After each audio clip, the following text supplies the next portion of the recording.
primaria y secundaria en relación a patología mamaria y el cáncer de mama en particular, y algunos conceptos de patología venérea. Todo lo que tenga que ver con cáncer de mama invasor, la parte de prevención y factores genéticos los vamos a ver en el seminario del día 28. Lo primero que hay que tener en cuenta es que el cáncer de mama es la patología tumoral más frecuente en nuestro país. Lo mismo pasa en la mayoría de los países del mundo, fundamentalmente en los países occidentales. Hoy esta fecha ya está un poco desactualizada, atrás estamos hablando de alrededor de 20.000 nuevos casos de cáncer de mama diagnosticados por año en Argentina, con alrededor de entre 5 y 6.000 muertes a consecuencia del cáncer. Por lo tanto, es primero en incidencia en la mujer, por supuesto, y primero en mortalidad específica por cáncer. Siempre que se habla del cáncer, quedan de lado el cáncer siempre más prevalente en términos de incidencia es el cáncer epitelial que tiene que ver con el melanoma, el vaso celular, etc. Siempre queda por fuera porque siempre es el más importante, pero el que menos importancia tiene en términos de morbo y mortalidad.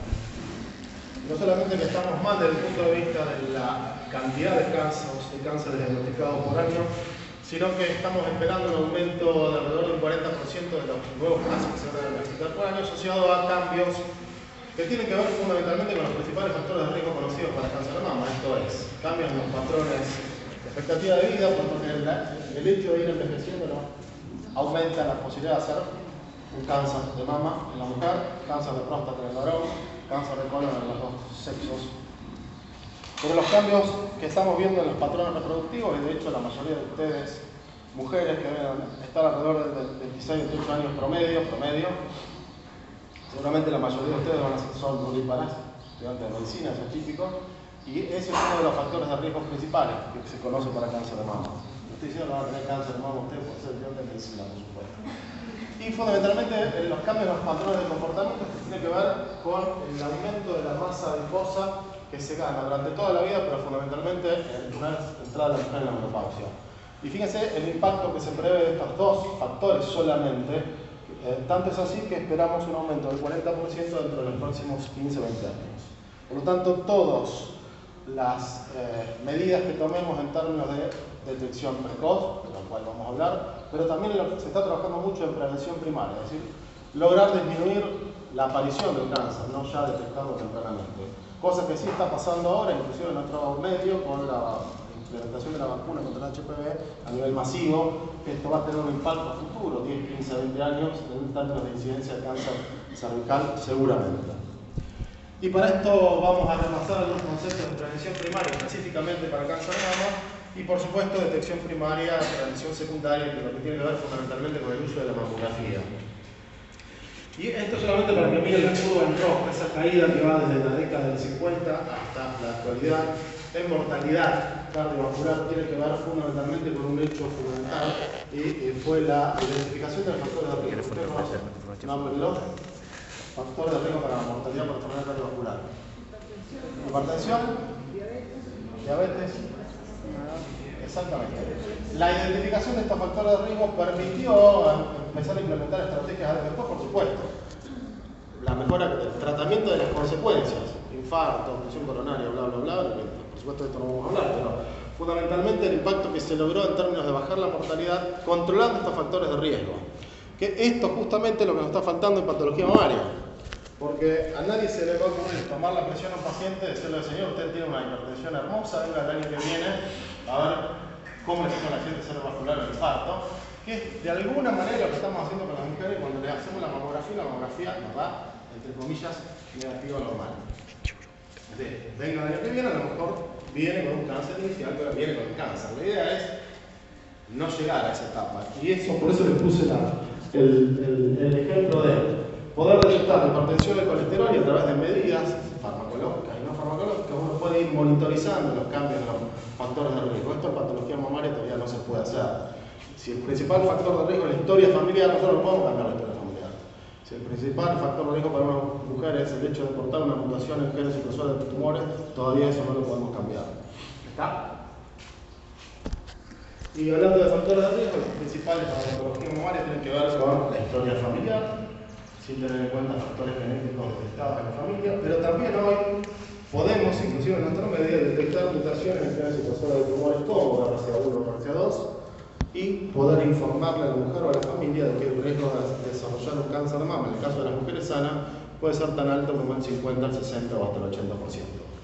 La historia familiar tiene un impacto un poco menor en términos de porcentaje final, pero es uno de los principales factores de riesgo que uno tiene a la hora de evaluar a estas mujeres.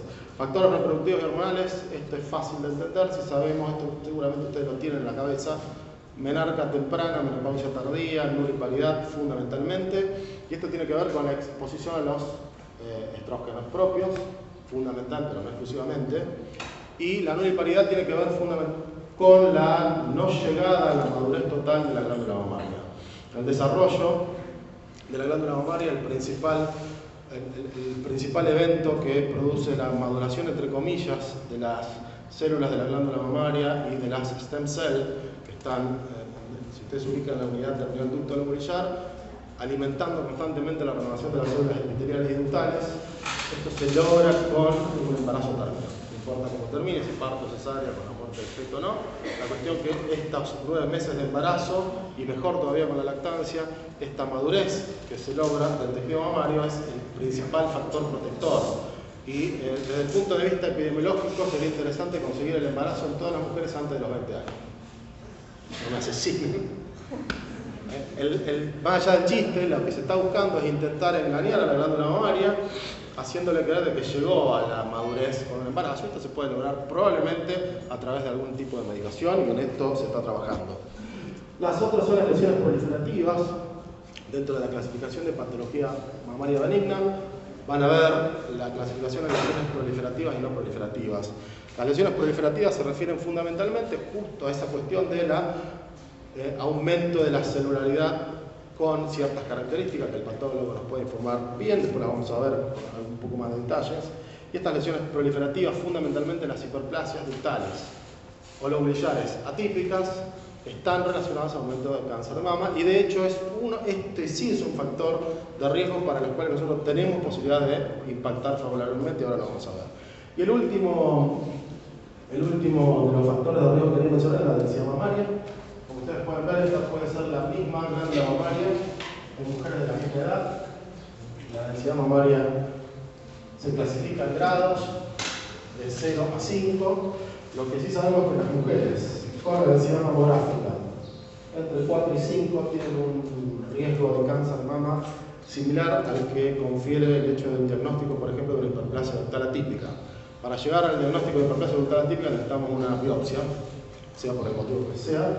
Para llegar al diagnóstico de densidad mamográfica aumentada necesitamos solamente una mamografía.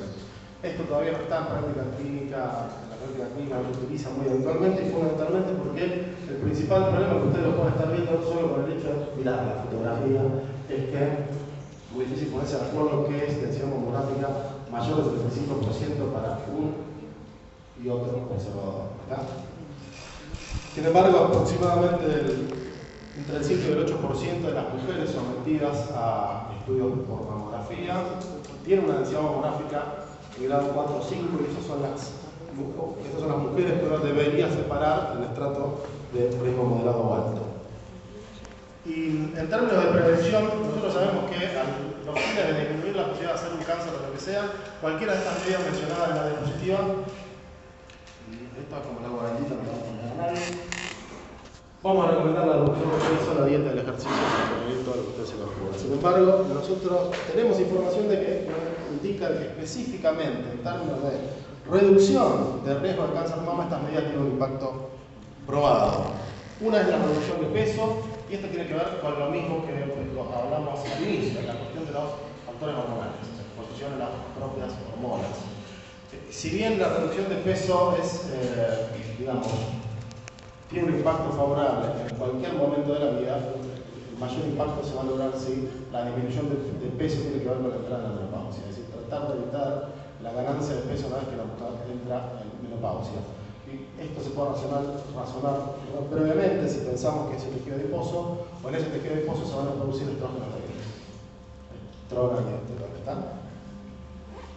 Y el ejercicio, si bien costó bastante ponerse de acuerdo con la mayoría de los estudios que ustedes pueden ver, mostraban los resultados no significativos. Ustedes ven la raya del 1 Cuando una escribe está cruzando el 1 en el intervalo de confianza, significa que el resultado no es significativo desde el punto de vista clínico. Sin embargo, juntando todos los trabajos publicados, este autor pudo demostrar que el ejercicio disminuye el riesgo de cáncer de mama alrededor del 10 u 12%. Y por ejercicio se entiende ejercicio moderado intenso, esto es no menos de 4 o 5 veces por semana, no menos de 30 o 40 minutos de actividad moderada. Así que salir a caminar una vuelta a la plaza 1 o 2 veces a la semana tampoco tiene un impacto en términos de reducción de cáncer, por lo menos. Y sí tenemos medidas específicas, y en esto hay que mencionar los fármacos. La lista de fármacos que ven acá, que son, excepto el raloxifeno, son los fármacos que se utilizan hoy en día para tratar el 70-80% de los cánceres de mama, puesto que el 70-80% de los cánceres de mama expresan receptores hormonales, fundamentalmente receptores para estrógeno. La idea es bloquear los receptores de estrógeno con cáncer de mama para evitar la reaparición. Hace 45-50 años que se conoce el tamoxifeno y que se está usando. Lo primero que se vio en la década del 90 era que las mujeres con cáncer de mama que usaban tamoxifeno tenían una reducción del 50% de la incidencia del cáncer contralateral. Es decir, si tenían el cáncer de la mama derecha, tiene una reducción del 50% de cáncer de la mama izquierda comparado con las mujeres que habían tenido el mismo cáncer al inicio y no tomaban tamoxifeno.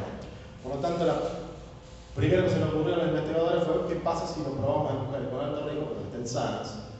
Lo que demostraron fue una reducción del 50% de riesgo de hacer un cáncer de mama en mujeres que tenían riesgo moderado a alto. ¿Está? Seguido de esto se empezó a probar con una droga utilizada también muy vieja y todavía en uso, que es el raloxifeno, que se utiliza para tratar la osteoporosis, todavía.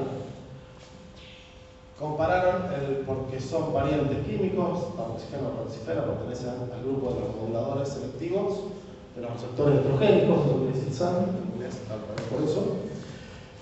Se los comparó cabeza a cabeza y vieron que tenían el mismo efecto en términos de reducción de riesgo.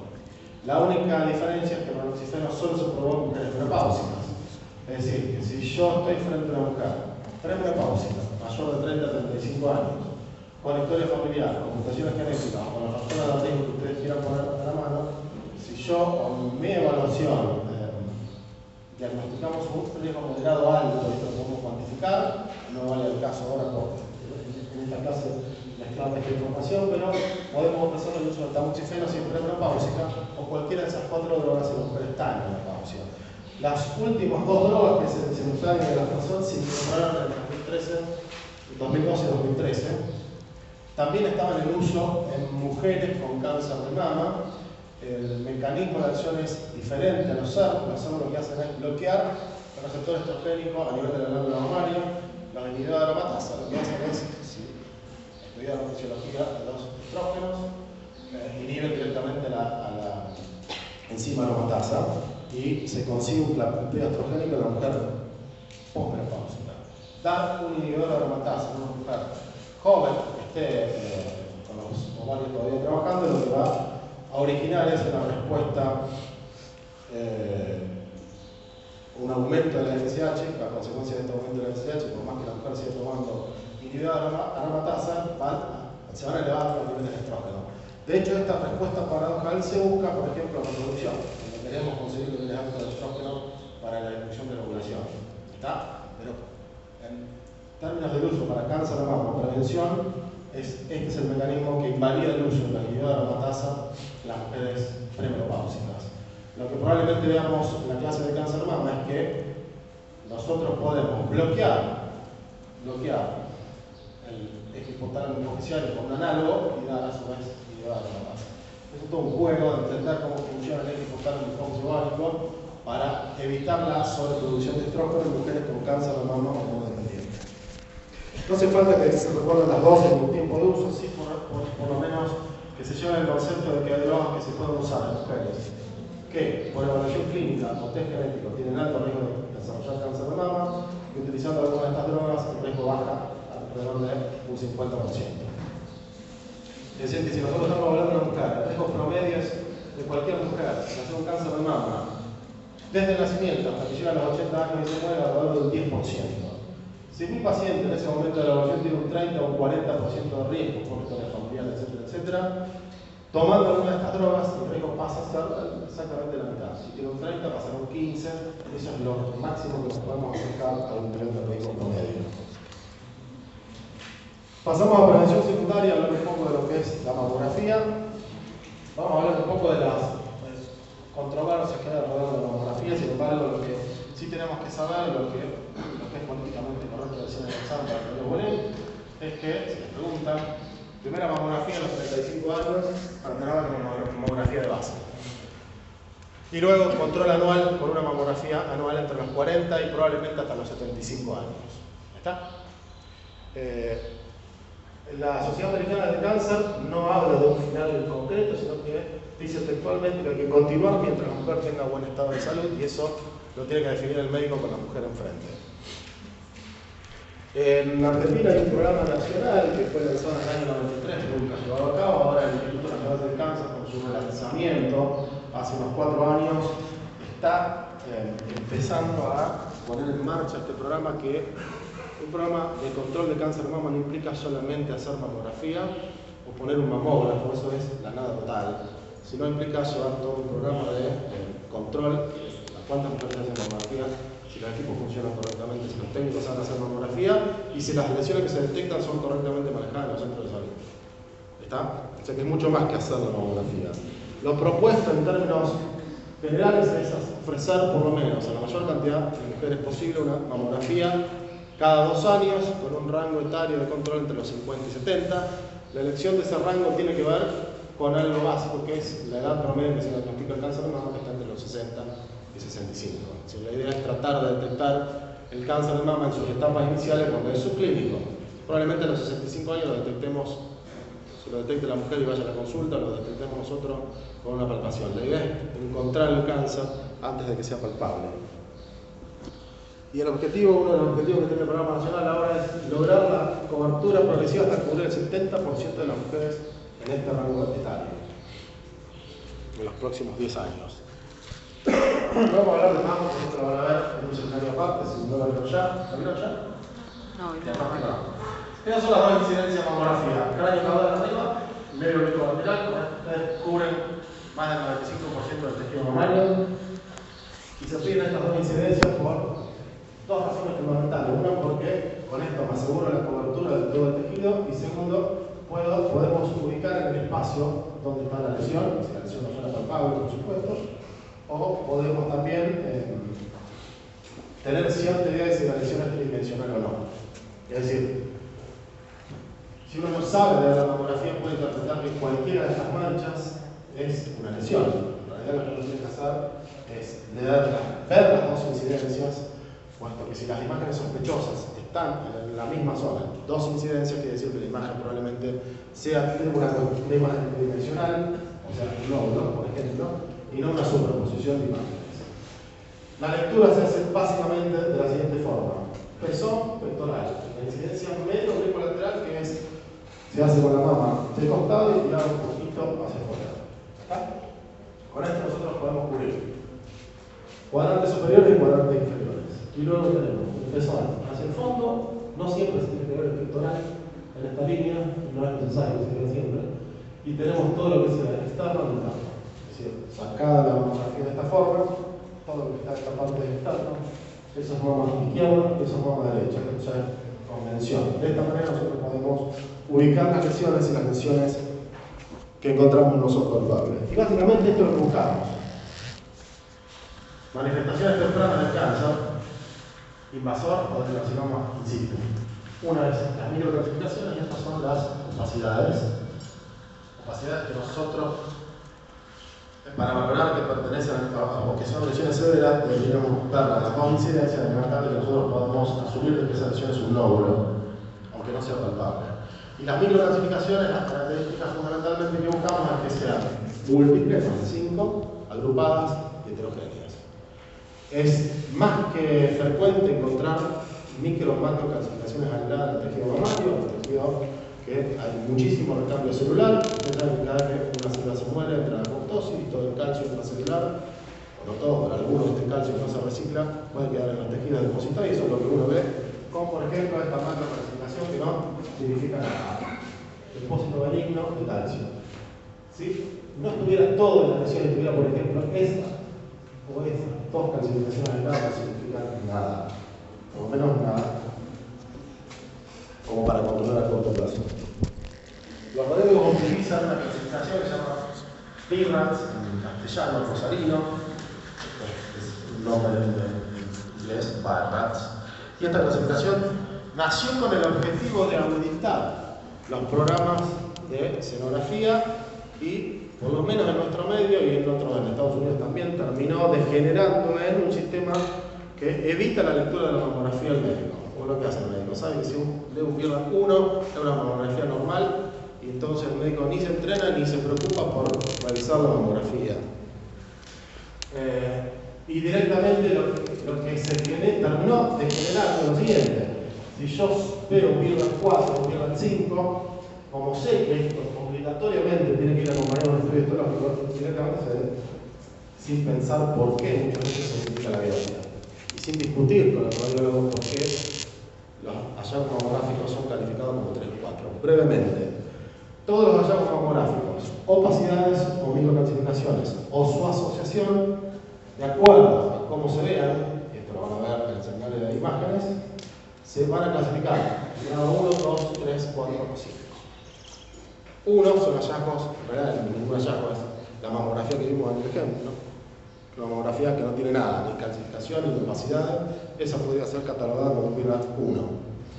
Esa macrocalcificación aislada en esta mamografía, nosotros sabemos que esas macrocalcificaciones siempre están asociadas a patología benigna, por lo tanto probablemente esa mamografía hubiera sido catalogada como BIRAT 2.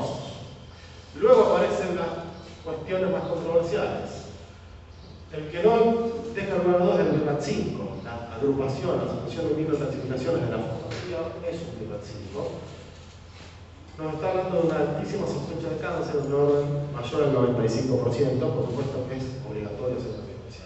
Y después viene todo lo del medio, que está todavía en discusión. Antes era solo 3, 4 y 5, luego apareció el 4A, 4B, 4C, cuando en realidad, independientemente de la probabilidad de cáncer asociada con esta clasificación, siempre se corresponde a hacer un estudio histológico. Entonces la pregunta es, ¿para qué carajo hacemos más complejo la subdivisión en BIRAT 3, 4A, 4B, 4C, etc.? Y el BIRAT 3 es la intermedia, son aquellas lesiones que son altamente sugestivas de benignidad, pero que sin embargo la recomendación es controlarlo en mitad del ciclo entre una mamografía y la otra. Y esto significa controlar la mama afectada. Es decir, si yo encuentro alguna lesión, alguna opacidad o algún acúmulo de calcificaciones que no merecen una biopsia, que merecen un control y están en la mama izquierda, a los 6 meses voy a controlar la mama izquierda, no las dos. Bien, brevemente para que vean qué hacen en otros países. En Inglaterra, el caso más interesante, se propone una mamografía entre los 50 y 69 cada 3 años, pero todas las mujeres reciben la cartita para hacerse la mamografía. Y si no van, reciben otra carta, si no van, reciben otra carta, y si no van, reciben otra. Digamos, está auditado de manera tal de tratar de lograr más de 80-85% de cobertura en el grupo etario de cada uno, entre los 50, 51, 52, 53, etc. Tratan de tener una cobertura mayor al 80%. Igual en la mayoría de los países, los únicos más fanáticos de la mamografía son los Estados Unidos, con esta cuestión de empezar la 40 y no frenar nunca. Y el que está empezando a hacer un poco más de ruido en Suiza, se reunió un comité el año pasado y propuso directamente abandonar la mamografía, no hacer más mamografía. Vamos a ver por qué, cuáles son las críticas. Hasta este punto, con esto terminamos. Mamografía quédese con lo que vimos al principio, políticamente correcto. Todo lo que vamos a ver ahora, no lo comenten mucho en el examen, o por lo menos digan lo que tengan que decir, después si quieren hagan las críticas. ¿Qué significan estas dos curvas? Esta es la probabilidad de sobrevida entre dos grupos de mujeres, 45.000 que se controlaron sin hacerse mamografía y 45.000 con mamografía. ¿Cuál es la posibilidad de sobrevida luego de 25 años de seguimiento? Fíjense si las curvas se separan. Este estudio canadiense es un estudio clásico que se publicó este año con el seguimiento actualizado a 25 años. La primera conclusión que uno saca es que hacerse la mamografía o no hacérsela no va a influir en la mortalidad por cáncer de mama. ¿Está? La otra cuestión que se le critica a la mamografía es lo siguiente. Si ustedes piensan que la idea es detectar cáncer en sus etapas iniciales. Y yo utilizo un estudio que me detecta todos los cánceres de etapa inicial, excepto los que no vaya al control, que se los salteen por lo que sea.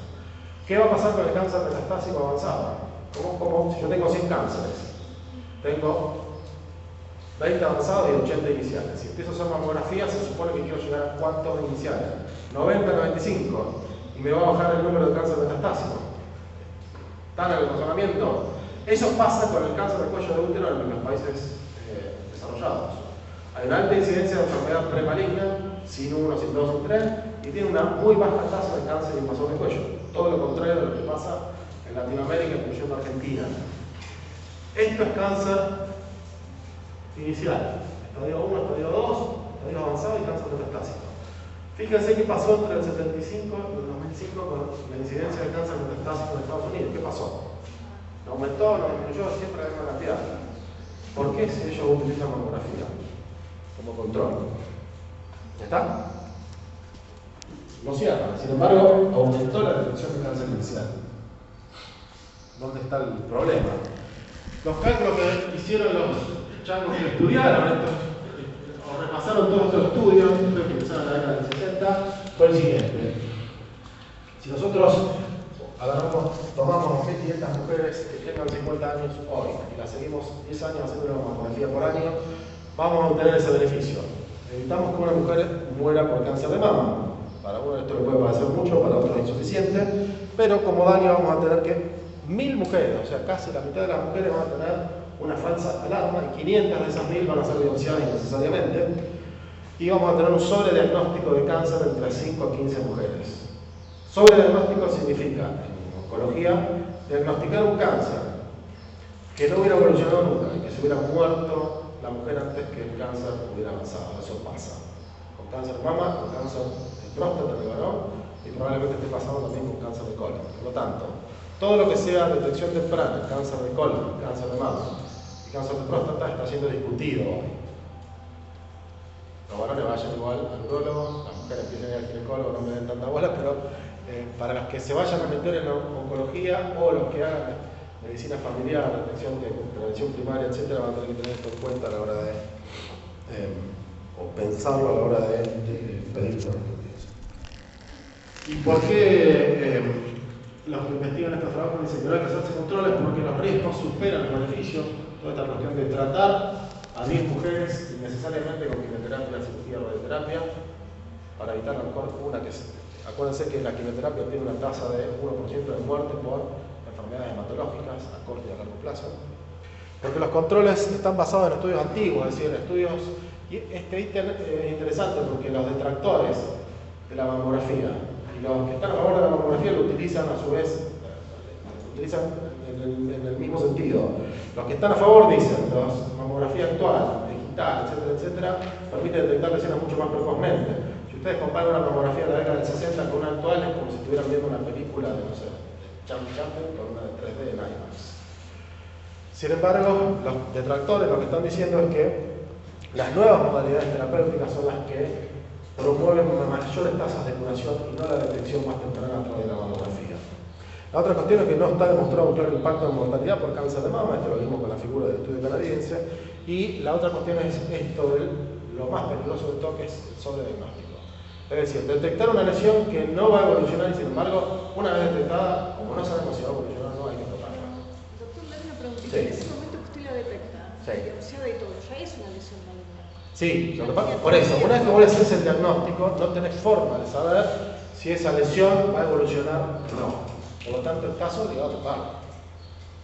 Probablemente sean los cánceres de mama subclínicos, es decir, mujeres de 65 o 70 años, con un tumor de 9 milímetros, de bajo grado nuclear, con axila que no tiene ningún compromiso, etc. Son esos cánceres que uno probablemente, si no lo hubiera detectado, hubieran seguido así hasta los 90, 100, 110 años. Pero con la tipia... No, cáncer, estamos hablando de cáncer. Cáncer, cáncer que avanzan hasta ese punto. ¿Cómo? Con cambios negativos. Sí.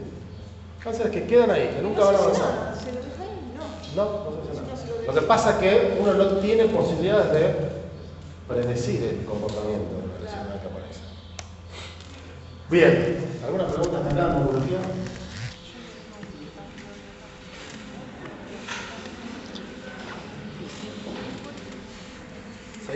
ginecología benigna, así terminamos.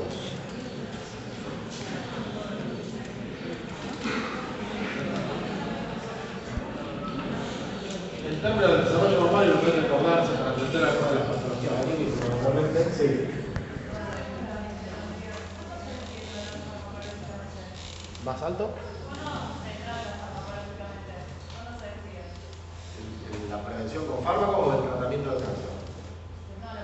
La prevención es en aquellas mujeres que tienen un riesgo igual o superior a una mujer de 65 años, no teniendo 65.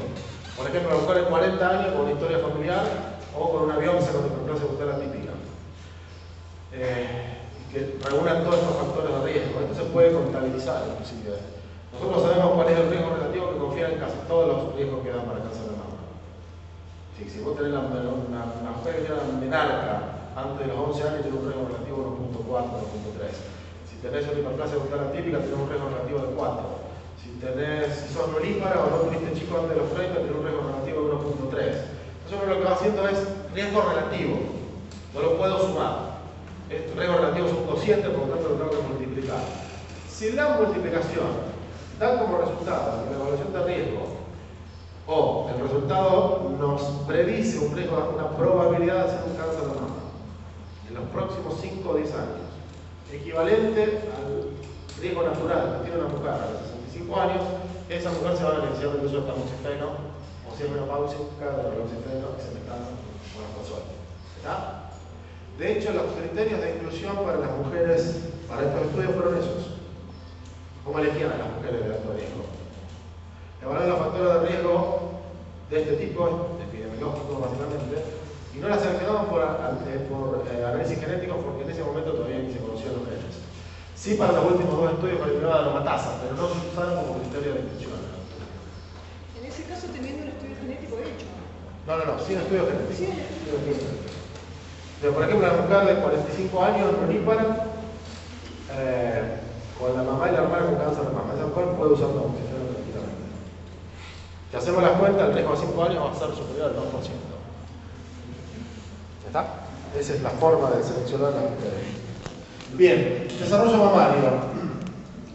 La telarca aparece a los 10 años, más o menos 2 años, y esto es importante para tener en cuenta fundamentalmente la cuestión de la telarca precoz, que puede ser una consulta de alarma en ginecología o en atención primaria o en pediatría. Es decir, si aparece algún bulto, un botón, un nodulito en la mama de la niña antes de que llegue a la edad esperable, que es entre los 8 y 12 años. Esto se llama telarca precoz, puede ser una cuestión normal y propia del desarrollo o puede estar anticipando algo un poco más serio que es la pubertad precoz. Puede ser central. Poco frecuente de ver, pero lo interesante es diagnosticarlo a tiempo para evitar que el eje se dispare. Una vez que se dispara el eje, la niña hace la menarca, el proceso no se puede detener, con todas las consecuencias que tiene. Uno, posibilidad de embarazarse a los 7 o 8 años, y el otro, la detención del crecimiento por el cierre de los cartílagos, básicamente. Y la principal diferencia es, en general, la idiopática suele aparecer con un botón mamario, puede ser único bilateral, pero está asociado al crecimiento y desarrollo normales. Y para saber esto tenemos que saber cómo evaluarlo. En mi caso no lo sé hacer, porque no hice nunca pediatría, por lo tanto nos tenemos que valer los conocimientos del pediatra o alguien que haga medicina infanto juvenil y corroborar, digamos, de que el crecimiento y desarrollo sean normales y que lo único que estamos detectando es un aumento del volumen del botón mamario. Puesto que la pubertad precoz, que es central, se va acompañado de todo. Telarca, luego la pubarca, luego la menarca, y esto no se puede parar. Sí lo podemos detectar tempranamente con la aparición del botón mamario y con un avance en el crecimiento de los cartílagos fundamentalmente. Si la evaluación de la edad ósea es igual a la cronológica, hoy la ecografía nos permite ver que el desarrollo de los genitales internos sea el acorde a la edad o no. Esto también puede ser un dato indirecto. Si esto es igual a la cronológica, nosotros podemos diagnosticar la telarca como telarca precoz idiopática, ¿no? Asociada a patología, y por lo tanto se puede hacer un control periódico de 3 o 4 meses y tranquilizar a la madre. Todo lo contrario tiene que ser evaluado fundamentalmente en asociación con pediatra.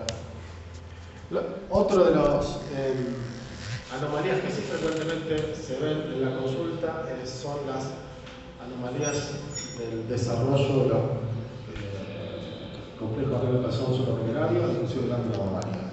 Acuérdense que tenemos la línea láctea que va desde la axila, pasa por la glándula mamaria y llega hasta la ingle, o sea que en ese camino puede haber la aparición de, lo más frecuente son complejos de pezón sin desarrollo de glándula. Esto no requiere ningún tratamiento, a menos que por una cuestión estética la mujer se lo quiera extirpar. De hecho, la mayoría de estas lesiones pasan como lunares, la mayoría de las veces. O puede pasar esto, el desarrollo unio bilateral de glándula mamaria accesoria, y en esa localización realmente son muy molestos. Lo que nunca van a encontrar es como una de las películas de Schwarzenegger que aparece fíjense que hay un error ahí, porque nunca puede haber el desarrollo del tejido mamario en una zona donde no está la línea láctea, que es sobre el esternón. Ese tipo de lesión molesta un montón a la mujer. Inclusive, sufre los mismos cambios cíclicos que cualquier glándula mamaria, así que avanza la reproducción, crece la lactancia, etc. Y inclusive está descrita la aparición de cáncer en glándula mamaria supramineraria. No por este riesgo de cáncer que es muy bajo en la estirpa, sino por una cuestión de confort. Lo mismo pasa con la invasión congénita del pezón, inclusive mujeres que pueden amamantar. Sin embargo, si por una cuestión estética o por molestia, muchas veces esto se asocia a eczema de repetición. Lo que se puede hacer con una sencilla cirugía es revertir el pezón y que luzcan o se vean como la mayoría de los complejos de la pezón. Esta clasificación anatomopatológica es útil para entender o para sumar a lo que vimos de lo que tiene de alto riesgo. Estos factores, riesgos familiares, genéticos, hormonales, etc. También se suman los factores de riesgo que tienen que ver con los hallazgos de trastornos proliferativos, fundamentalmente las lesiones proliferativas atípicas. El resto en general no se acompaña de un aumento de riesgo de cáncer de mama que merezca algún cambio en la conducta en términos de seguimiento. Sí, esto, la hiperplasia lobular ductal atípica, tiene un riesgo, confiere un riesgo, la mujer que tiene este diagnóstico de 4 o 5 veces, un aumento de 4 o 5 veces la posibilidad de hacer un cáncer de mama. Y de hecho, la mujer con una hiperplasia, por ejemplo, ductal atípica, que toma tamoxifeno, la disminución del riesgo de cáncer de mama no es del 50, sino del 80%. O sea que hoy es indicación el uso de tamoxifeno preventivo, o relaxifeno, si la mujer es menopáusica, o inhibidor de aromatasa, frente al diagnóstico de hiperplasia ductal atípica. Las hiperplasias ductales valvulares atípicas habitualmente es difícil sospecharlas, porque no tiene una imagen y una manifestación clínica característica. Uno se la encuentra cuando realiza una biopsia porque o ve calcificaciones, o ve alguna lesión sospechosa, o extirpa alguna lesión, por ejemplo un fibroadenoma, y en la vecindad nos encontramos con estos cambios.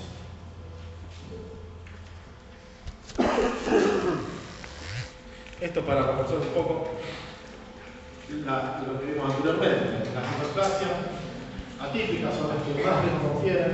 Esto es controversial. Algunos hablan de que las hiperplasias usuales floridas tienen, de hecho son lesiones proliferativas porque las células no tienen la misma conformación citológica que en el epitelio ductal normal. Sin embargo, es controversial la cuestión de informar un aumento o no de riesgo. De hecho, si nos quedamos igual con ese aumento leve de riesgo y no hay otro factor, no hay ninguna estrategia demostrada en términos de reducción de riesgo, ni con medicamentos, ni con seguimiento intensivo con imágenes. Vamos a ver un poco de mastalgia, trastornos fibroadenomas, filoides, etc. Y creo que derrames, y con eso vamos a ir terminando. Bien. Uno de los motivos de consulta más frecuentes en ginecología es la mastalgia, independientemente de la edad o el estatus menopáusico, y se lo clasifica como, se lo define como el dolor mamario que no tiene ninguna patología subyacente clara. Puede ser cíclico o no cíclico, la mujer que cicla, o puede clasificarse como dolor de la pared costal y confundirse con el dolor mamario, se llama síndrome de Tietze, con T. Síndrome de Tietze, T, Z, I, y sigan ustedes. Y es muy fácil de diagnosticar. Lo que hay que hacer es pedirle a la mujer que señale el punto doloroso, correr la glándula mamaria de la pared costal e intentar identificar. Habitualmente tiene que ver con dolor costal y duele en un punto de expresión característico.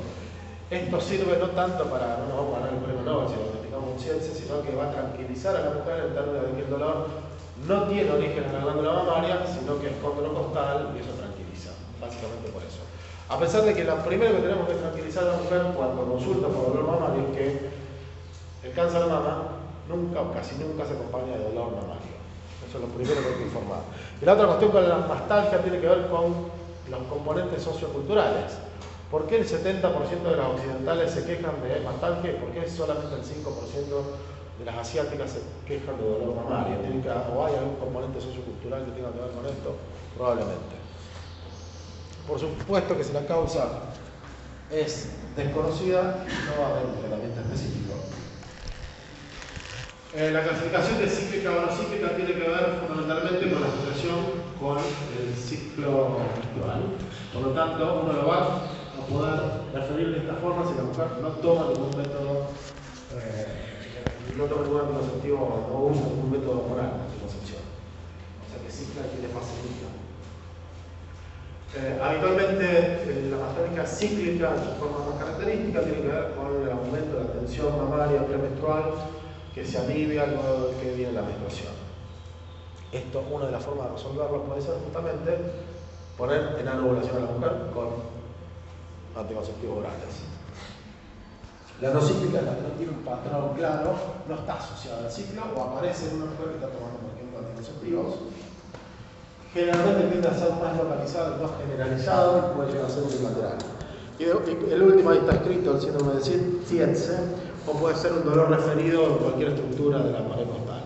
Lo voy a repetir, lo importante de esto es alejar, digamos, o disminuir el miedo o la ansiedad que pueda tener la mujer en relación a este síntoma y el riesgo de cáncer.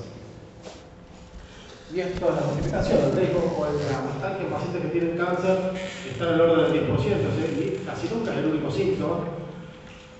De hecho, hay mujeres que tienen cánceres locales, nosotros llamamos localmente avanzado, que es el cáncer clínico, que a veces reemplaza la glándula mamaria, ulcerada, infectada, etc. El cuerpo no tiene dolor. A menos que empiece a tomar, por supuesto, los componentes nerviosos de la pared costal. ¿Qué medidas sirven para manejar la mastalgia, sea esta cíclica o no cíclica?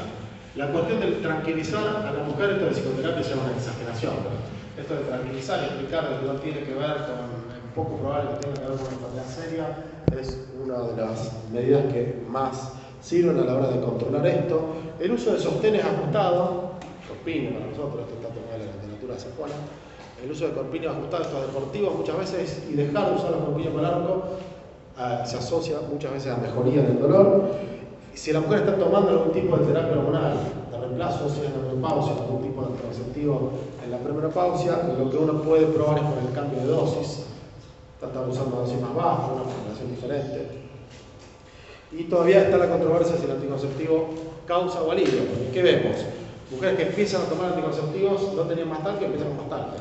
O todo lo contrario, mujeres que tienen la mastalgia cíclica asociada con ciclos ovulatorios normales, naturales, y le dan anticonceptivo y al entrar en la ovulación dejan de tener mastalgia. O sea que el huevo de la gallina acá no está claro. Como les vamos a escuchar un montón de pavadas. Una es la relación con la cafeína, nada que ver. La otra cuestión, que los laboratorios siguen insistiendo, le llaman a los ginecólogos la vitamina E, qué sé yo, porque no sirve para una mierda. Vitaminas, nada, cero. Y de hecho, está comprobado que no sirven. Eso lo digo yo porque se me ocurre. Lo que hicieron los investigadores es decir, bueno muchachos, ustedes tienen mastalgia, un grupo le dio placebo, que le dio vitamina E, D, todo lo que a ustedes se le ocurran. La realidad es que la mejoría fue, la proporción de mejoría fue igual en los dos grupos y más relacionada al uso de placebo que al uso de vitaminas. Y sí, en un pequeño estudio se vieron de que las semillas de lino tomadas en una dosis de 25 micromiligramos al día, que no sé cuánto será el mililitro de semillas de lino, pero bueno, muchachas, si tienen mastalgia, se lo ponen en el té, en el café, en el mate, qué sé yo. Bueno, ¿qué le podemos recomendar a la mujer que tiene mastalgia y que realmente le molesta? Muchas veces vuelvo a insistir con esto, tranquilizar y disasociar del dolor mamario y del cáncer lleva a que el paciente no vuelva a consultar. De tranquiliza la historia. La realidad es que tiene mastalgia y que en algunas mujeres es un problema. Lo único comprobado que sirve es la administración de analgésicos no esteroides en forma tópica. diclofenac en gel o el que ustedes quieran. ¿Está? Y sí, para la mastalgia refractaria, y hay mujeres, por suerte son pocas, que tienen mastalgia muy molesta, cíclica o acíclica, refractaria a todo lo que nos rodea, al hablar, al uso de analgésicos, al uso de sostenes, al uso de anticonceptivos y al uso de cepillas de dientes. Mentira, nunca usé yo cepillas de dientes. Pero bueno, para este grupo de mujeres sí nos queda el SAP, que ya vimos para la prevención y que vamos a ver para el tratamiento del cáncer, que es el uso del tamoxifeno a la mitad de la dosis que se usa para el tratamiento del cáncer, para la prevención de cáncer, y por un periodo de no más de 3 a 6 meses. Y esto hay que tener en cuenta la duración, porque ustedes van a leer cuando vean tamoxifeno en algún libro o en algún prospecto que aumenta el riesgo de trombosis venosa, aumenta el riesgo de cáncer endométrio en la menopáusica, aumenta el riesgo de catarata, aumenta el riesgo de lesiones plásticas, entonces dar esta medicación para una mastalgia es como que nos pone en guardia a todos.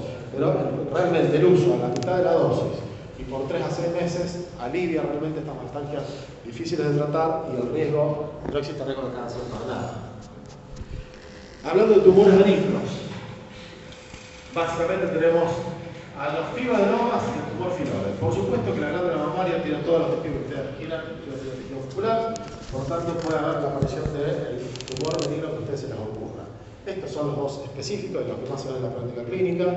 Los fibroadenomas, en sus variantes, fibroadenoma juvenil y fibroadenoma gigante, que prácticamente es lo mismo. Habitualmente, ahora lo vamos a ver, aparecen más asociados o son fibroadenomas de rápido crecimiento en entidades o muy cercanas a la telarca. Y el tumor filoide, que es un tumor fibroepitelial, benigno en principio, que suele aparecer a edades más tardías. Estas son las diferencias. El fibroadenoma suele aparecer en mujeres más jóvenes, el tumor filoide en la perimenopausia. Los dos suelen diagnosticarse como más palpables, porque en general aparecen en mujeres que no están en la etapa de screening o de tamizaje. La principal diferencia es la velocidad de crecimiento. El fibroadenoma crece muy lentamente, suele aparecer a edades muy tempranas, hasta que se hace clínico. Para que una lesión se haga clínica, en promedio la mama uno habla de alrededor de 1 centímetro, pero esto tiene que ver mucho con la ubicación de la lesión y con el tamaño de la mama. ¿Está? En cambio, el tumor filoide suele tener un rápido crecimiento y variablemente los filoides se diagnostican en el consultorio siempre con 3, 4, 5 centímetros o más. A la palpación, el fibroadenoma tiene una característica consistencia duro-elástica, uno habla de esto, si no lo comparan nunca va a ser difícil, pero imaginárselo. Pero para diferenciarlo de lo duro pétero, el cáncer de cirro, que usted toca en la pared, es un cáncer de mama clásico, para tener todas las variantes, pero el 80% de los tumores de mama son tumores ductales infiltrantes que tienen una reacción termoplásica importante que se tocan duro como una roca. Son mucho más elásticos porque son mucho más carnosos los tumores filoides, por lo tanto son mucho más blandos al tacto y en general bastante móviles los fibroadenomas si no tienen ningún plano de adherencia. De hecho, en la cirugía habitualmente uno cuando los opera los saca, hace esto con el dedo directamente. No utiliza ningún instrumento cortante, excepto para incidir en la piel, por supuesto, pero se pueden desprender con el dedo. En cambio, el tumor filoide, por su crecimiento expansivo y rápido, suele ser poco móvil y aparte porque ocupa mucho lugar en la mama. Y el fibroadenoma tiene una ecografía típica de lesión benigna que ahora la vamos a ver. Así se ven los fibroadenomas por ecografía. Y así no se ven en el cáncer en ecografía. Todo lo contrario a esto. Habitualmente por acá arriba vamos a tener la línea de la piel, por lo tanto. El borde, o el eje mayor, no, paralelo a la piel es una característica de las lesiones benignas. La ecogenicidad que nos habla de que es una lesión sólida, endoquística, por supuesto, que esto para la buena presión de la ecografía.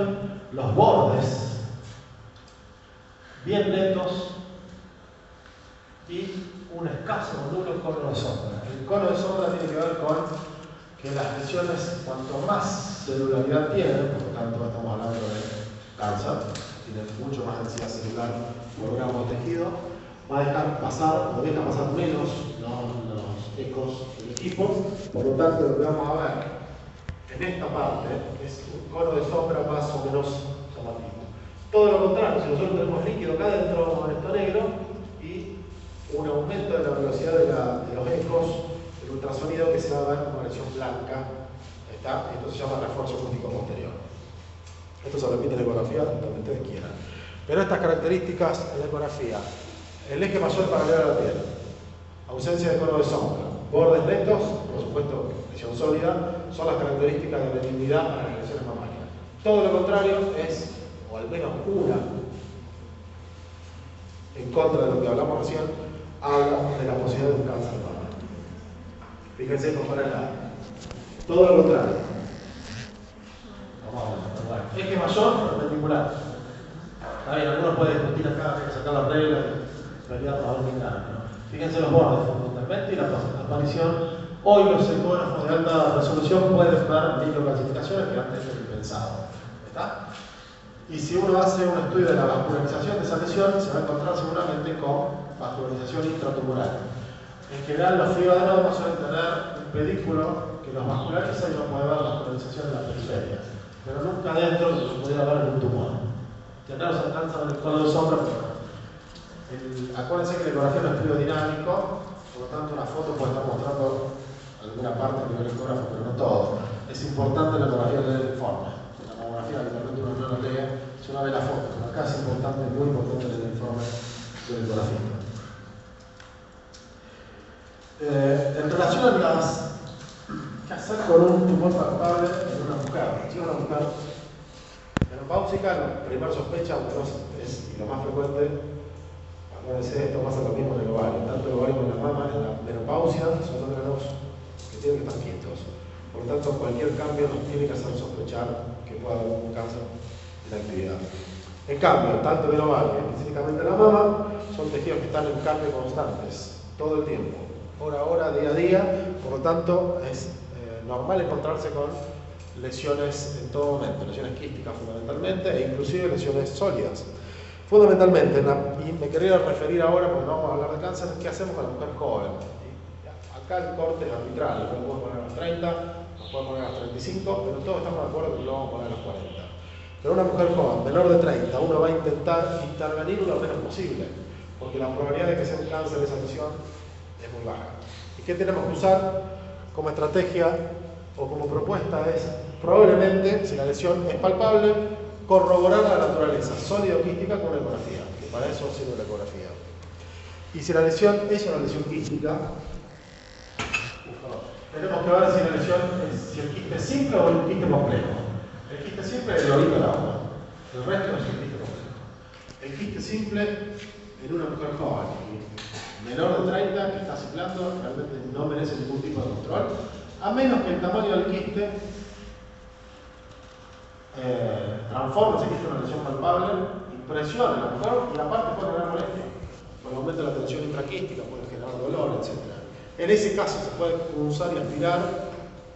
Esto va a traer aparejada una disminución del tamaño del quiste, disminución de la presión intraquística y mejoría de los síntomas. Pero si no, se puede hacer un seguimiento clínico. Si el quiste es complejo, y esto vale para el quiste complejo en la mama, a cualquier edad, lo indicado es la decombinación de la lesión. Lamentablemente no tenemos porque no va la biopsia y no va el control. Puede haber una lesión papilar intraquística, los papilomas intraquísticos son imposibles de diagnosticar con biopsia, porque uno tiene que, evidentemente, biopsiar un punto específico de la lesión compleja y esto a veces es muy difícil de lograr. En cambio, si tenemos un nódulo sólido en una mujer menor de 30 años, con todos los criterios de benignidad que les comimos, uno puede proponer el seguimiento de la lesión con clínica de ecografía o directamente hacer una biopsia. Realmente hacer una biopsia es muy sencillo, la morbilidad es mínima y con eso uno puede tener la confirmación diagnóstica y evitar el seguimiento, no molestarla más a la mujer hasta que entre en edad de hacerse los controles habituales. A menos que, cuando nosotros vemos a una mujer de 28 o 30 años que ya sabe que tiene un fibroadenoma en tal lugar de la mama, hace 5 o 10 años, ni siquiera tenemos que hacer la ecografía, es solo corroborar lo que nos dice la paciente, dejarlo sentado en la historia clínica y a lo mejor ni siquiera tener una ecografía para confirmar nuestra sospecha de fibroadenoma. Por supuesto que cualquier criterio ecográfico, fundamentalmente, que no tenga que ver con estos criterios que hablamos de benignidad, nos tiene que hacer, fíjense que antes de procurar la biopsia, uno tiene que hacer una mamografía. ¿Está? Nunca hay que hacer una biopsia en una mama sin antes haber hecho una mamografía, porque nos podemos estar perdiendo el diagnóstico o de extensión de la enfermedad de cáncer contralateral visible a lo mejor solo con microcalcificaciones, etc. Ese es el concepto. Nunca intervenir en la mama sin antes hacer estudios por imágenes, fundamentalmente sin hacer la mamografía.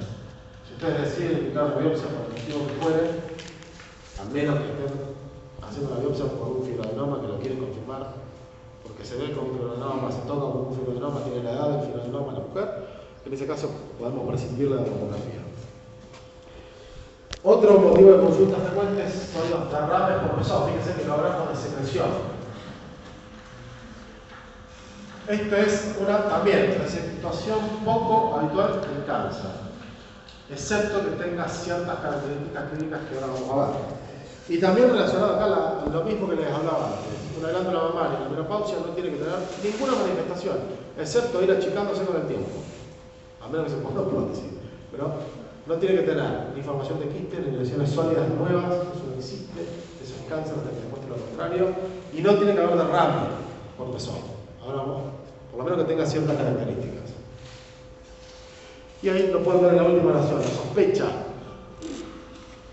unilateral, unipolo e intermitente. Y si a esto se agrega sanguinolento, esos son signos de sospecha que nos tienen que hacer llevar a realizar una biopsia. Ahora vamos a ver cómo se hace. Repitiendo la cuestión. Espontáneo. No es que si uno va y se exprime, seguramente algo va a salir de eso.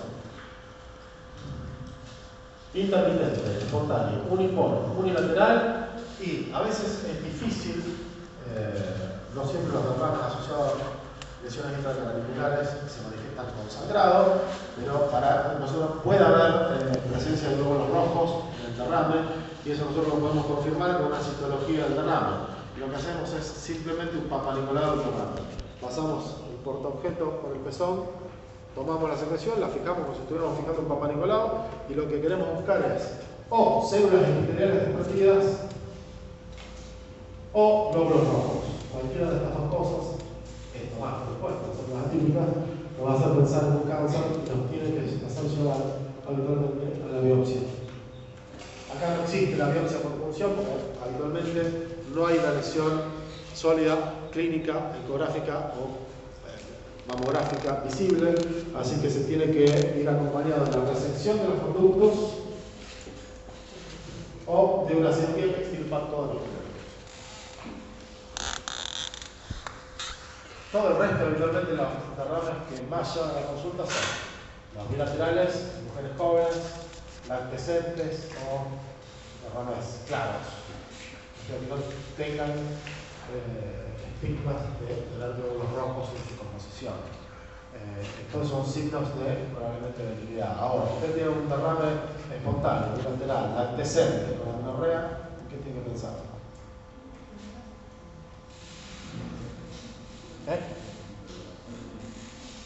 Fuerte. Sí. Amenorrea, lactorrea, ¿qué? No. Probablemente no, exacto. Está bien, puede ser, tenés razón, la amenorrea no parece. Si usted es embarazo negativo, o sea, la mujer que si tiene, está usando un método anticonceptivo en forma consistente. Todos estos nombres para lo mismo. Lo pueden encontrar con cualquiera de esos de la lista. O el ectasio, la mastitis periductal, o la enfermedad inflamatoria asociada a los conductos, todo lo mismo. En general se considera que son estadios de lo mismo. Habitualmente empieza con ectasia ductal, se asocia a inflamación periductal, a veces acompañado de mastitis localizadas, formación de abscesos y termina en fístula. Hay mujeres que tienen mayor propensión, no sabemos por qué, y hacen todo el camino, algunos se quedan solamente en inflamación o en mastitis, resuelven con tratamiento antibiótico y nunca más lo repitan, y hay otras que entran en un círculo inacabable con formación de absceso fístula, e inclusive, esto es excepcional, pero pasa, puede pasar de que uno tenga que indicar una adenomastectomía, es decir, la extirpación de la glándula por este ciclo interminable de absceso fístula, cirugía, que lleva al cansancio de todo, al paciente, el equipo de médicos, etc. Habitualmente lo que hacemos, lo más frecuente que he encontrado, ¿no? Esta cuestión de la absceso de fístula en toda la mano, sino cuando aparece uno o dos pacientes fistulosos, es intentar, esto se hace con los pacientes asfixiados, por favor, por supuesto, es utilizar un estilete o algún dilatador animal de lo que usa los oftalmólogos, canalizar el conducto con la fístula y extirpar la fístula entera, para intentar resolver el cuadro. Otras veces lo que se hace es de vuelta con inyección. Esto si lo hace con la paciente despierta, no hay cosa más dolorosa que esto. Es inyectar algún colorante vital como azul de metileno y hacer una pequeña incisión perianular, identificar el conducto pintar y extirparlo junto con todo el componente inflamatorio. Y por último, habitualmente lo que se hace cuando hay más de un conducto involucrado o cuando esto tiende a ser la mujer mastitis de repetición y está en la pelvis con menopausia, vamos a utilizar más los conductos galactóforos, la extirpación completa de los conductos galactóforos principales, que se llama cirugía de Urban, o las modificaciones esta, cirugía de Urban 2. Jerome Urban, que la describió en la década del 50-60, lo que hacía era un tajo en la mitad del complejo de la persona, una cosa espantosa. Entonces a alguien se le ocurrió mejorarlo, hacer una incisión perianular y extirpar los conductos sin necesidad de cortar al medio el pezón y la areola.